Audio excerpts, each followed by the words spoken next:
د راډیو نړیواله ورځ نن د ملي راډیو ټلویزیون لخوا په ځانګړو مراسمو سره ولمانځل شوه. ویناوالو راډیو ارزانه، اسانه او هر ځای ته د لیږدېدو له امله د رسنیو په قطار کې غوره موقعیت کې وبلله او په ټولو بشري ډګرونو کې د راډیو په اطلاعاتي او تبلیغاتي اړخونو خبرې وکړې.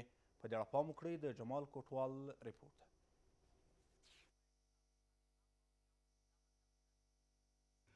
په دې مراسمو کې وروسته له هغه چې عبدالرحمن پنشیري د راډیو د نړیوالې ورځې په څرنګوالي خبرې وکړې او غني مدقق د افغانستان د ملي راډیو د تاریخچې په بیانولو سره د کلونو په اوږدو کې د دغه راډیو په مخ کې تودې سړې یاد کړې. په فرهنګي چارو کې د جمهور رئیس سلاکار اسدالله غضنفر د جمهور رئیس محمد اشرف غني هغه پیغام ولوست چې له دې امله صادر شوی و. د پیغام په یوه برخه کې داسې ویل شوي دي: راډیو چې ارزانه او اسانه رسنۍ ده په ټوله نړۍ په تیره بیا وروسته پاتې او بېوزلو ټولنو کې د معلوماتو د شریکولو او تفریح یوه ډیره کامیابه ذریعه ګڼل کیږي. له نیکه مرغه افغانستان اوس تر بل هر وخت زیات راډیو سټیشنونه لري چې د بیان د ازادۍ په فضا کې خپرونې کوي. زموږ د هیواد راډیو ژورنالیستان کولی شي چې له دې خورا ارزښتناکې رسنۍ څخه د فکرونو او ذوقونو د ودې، د وګړیو د معلوماتو د زیاتولو او د خلکو د تعلقاتو د نږدې کولو لپاره ښه استفاده وکړي. د راډیو د نړیوالې ورځې په لمانځغونډه کې د یونسکو د جنرال سکرټرې میرمن ارینا بوکووا پیغام د شفیقي حبیبي لخوا واورول شو چې د راډیو په اهمیت په تیره بیا د ځوانانو لپاره په کارونې ټینګار شوی و. محمد زرین انځور په نړۍ او په ځانګړې توګه په افغانستان کې د دغه رسنۍ سره د معاصرې معلوماتي ټکنالوژۍ ټولنیزو رسنیو سیالي ننګونکې وبلله او ډاډ ورکړ چې د افغانستان د ملي راډیو خپرونې به نور هم پراخه او غني کړی شي. نجیبه اروبي د غونډې بله ویناواله وه چې په افغانستان کې د خصوصي رسنیو په تیره بیا د راډیوګانو په مدیریت او چلولو کې د ځوانانو او نجونو په نقش خبرې وکړې او د تیرو 14 کالو رسنیز فعالیتونه ستره فرهنګي لاسته راوړنه وبلله. د غونډې په پای کې په دې مناسبت ایښودل شوی کیک د یو شمېر ژورنالیستانو لخوا پرېکړه شو او په نړیواله کچه د راډیو اوریدونکو ته مبارکي وویل شوه. 24 دل مصادف است با سالروز جهانی رادیو. این در حالی است که 86 سال پیش در زمان شاه امان الله خان غازی اولین رادیو را به نام رادیو کابل در افغانستان ایجاد نمود. پس از سرنگونی رژیم طالبان و روی کار آمدن حکومت جدید در 13 سال گذشته توجه جدی به منظور تشویق کارمندان و تجهیز به خاطر بهتر شدن نشرات این رسانه ملی از سوی اجنهاد صورت نگرفته است. غلام نبی شبان جزئیات می‌دهد.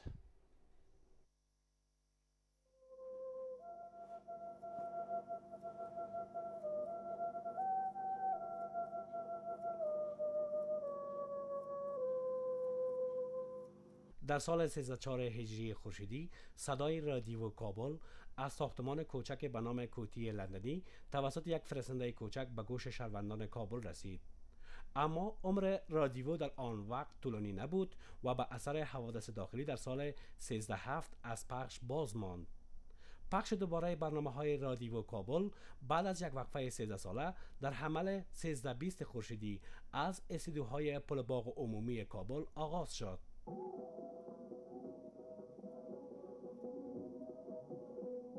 در سال 1334 ساختمان جدید رادیو در جاده وزیر محمد اکبر خان با کمک مهندسان آلمانی ساخته شد. رادیو کابل از پل باغ عمومی به آنجا منتقل و فعالیت‌های آن گسترش یافت.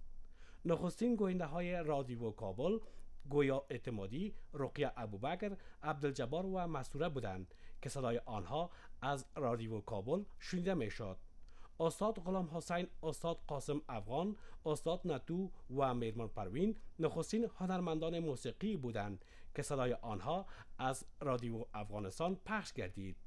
در آن زمان اکثر مردم در منازل خود رادیو نداشته و در هر میدان و چهارراه شهر یک رادیو نصب شده بود که مردم دور آن جمع می شدند و به برنامه‌های رادیویی گوش می دادند. بیشتر برنامه‌های رادیو در آن سالها بر علاوه بر اخبار برنامه‌های ادبی و اجتماعی بود. دغه راډیو اوس مهال په 1100 میډیم او 115.2 FM څپو کې په افغانستان کې قومي او ژبني تعادل اصل په پام کې نیولی ده او د افغانستان په خپلو 2 رسمي پښتو او دري ژبو پرته په 15 سیمه ییزو لکه ازبکي، ترکمني، بلوچي، نورستاني او پشي ژبو کې دینی، عقیدتي، سیاسي، فرهنګي، معلوماتي او تفریحی برخو کې نشرات لري.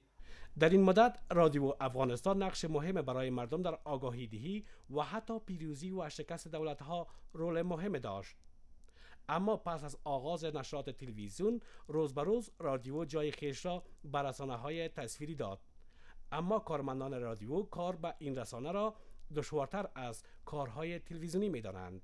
کار رادیو مشکل‌تر از تلویزیون است، چون یک تصویر باید برای شنونده بتیم. از لابلای متن که میخوانیم متن جدی، تصویری جدی باید داده شود. متن که مثلا طنزی است، تفریحی است، هر کدام احساس داخل میشه. قسم تصویر برای شنونده میدیم که گویا پیش روی تلویزیون ششه و برنامه را از روی صفحه تلویزیون میبینه.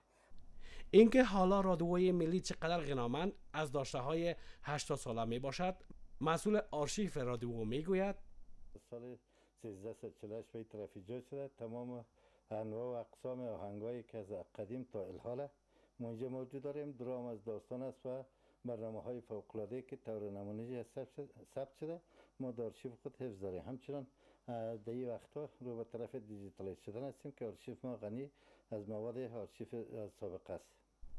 اما اینکه چرا در 13 سال گذشته با آنکه بساط‌ها رادیو در کشور به کار آغاز نمود ولی هیچ توجه آنچنانی به مدرنیزه شدن و تشویق کارمندان این رسانه صورت نگرفته است، سوال پرسش برانگیز است. د مالیې نوي وزیر